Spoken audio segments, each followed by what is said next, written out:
Star India news ગુજરાતનું આપની સાથે નિલેશ રાઠોડ. સમાચારની શરૂઆત કરીએ તો કામરેજ તાલુકા પંચાયત કચેરી ખાતે રાજ્યના આરોગ્ય અને સંસદીય બાબતોના મંત્રી પ્રફુલ્લ પાનસેરિયાના અધ્યક્ષસ્થાને એક મહત્વની સંકલન સમિતિની બેઠક યોજાઈ હતી. આગામી ચોમાસાની ઋતુને ધ્યાનમાં રાખીને પાણી ભરાવાની સમસ્યાઓ અને વિસ્તારના વિવિધ પડતર પ્રશ્નોના નિકાલ માટે બોલાવાયેલી આ બેઠકમાં મંત્રીએ જનતાના કામોમાં બેદરકારી દાખવતા અધિકારીઓનો આકરો ઉધડો લીધો હતો. ખાસ કરીને સુડા વિભાગ અને ખોલવડ ગ્રામ પંચાયતની કામગીરી સામે મંત્રીએ ભારે નારાજગી વ્યક્ત કરીને કડક પગલાં લેવાની સૂચના આપી છે. છેલ્લા લાંબા સમયથી સર્વિસ રોડ પર થયેલા દબાણો અને તેના કારણે સર્જાતી ટ્રાફિક તથા પાણીની સમસ્યાને લઈ મંત્રી પ્રફુલ્લ પાનસેરિયા સુડા વિભાગના અધિકારીઓ પર અત્યંત આકરા મૂડમાં જોવા મળ્યા હતા. તેમણે ઉગ્ર આક્રોશ સાથે જણાવ્યું હતું કે લોકોને આ રીતે મૂર્ખ બનાવવાનું કામ બંધ કરો. 3 વર્ષથી તમે કામ નથી કરતા, તમે સુડાવાળા પોતાને શું સમજો છો?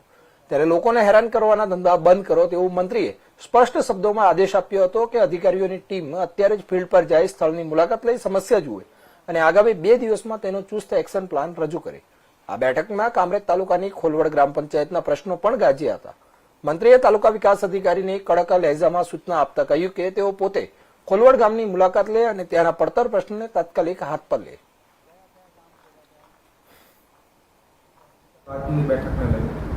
આજે કામરેજ તાલુકાના તાલુકા પંચાયત જિલ્લા પંચાયતના સદસ્ય અધ્યક્ષ અમારા જિલ્લા પંચાયતના શ્રી સમીરભાઈ મોદી અને તાલુકા પંચાયતના અધ્યક્ષ કૌશલભાઈ સાથે મળીને કામરેજના ડીજીવીસીએલ, ડ્રેનેજ, પાણી, આરએનબી, સ્ટેટ અને પંચાયત અને તમામ વિકાસના કામો બાબતના જ્યાં જ્યાં પ્રશ્ન હતા, જ્યાં જ્યાં બાકી છે, જ્યાં અધૂરા કામ છે, એમને સ્પીડ આપવા માટે, નવા કામો મંજૂર કરવા માટે, કામરેજના જે ગામોમાં ગેસ સુવિધા આપી રહ્યા છે એમાં વધુ કેટલી ગેસની સુવિધા આપી શકાય તે,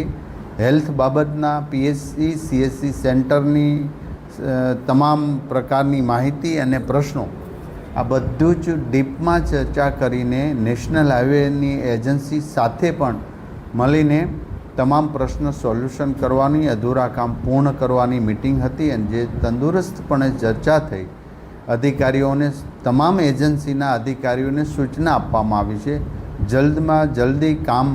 પૂર્ણ થાય અને ચોમાસા પહેલાંના જે કામો છે, ગટર પાણી માટે રોડ ખોદાયેલા હોય એ જલ્દી પૂર્ણ કરી એમને કાર્પેટ કરવા માટેની પણ સૂચના આપી છે. આ માત્ર ને માત્ર કામરેજના તમામ ગામો અને પણ નેશનલ હાઈવેથી લઈને જે પ્રશ્નો હતા એ બધાનું રિપેરિંગ અને પૂર્ણ કરવા માટેની સૂચના આપવાની છે અને એનું અમલીકરણ થાય એ માટે અત્યારે સ્પોટ વિઝિટ, સ્થળ વિઝિટ માટે પણ તમામ એજન્સીના અધિકારીને જે તે પ્રશ્ન હતો એ સોલ્યુશન કરવા માટે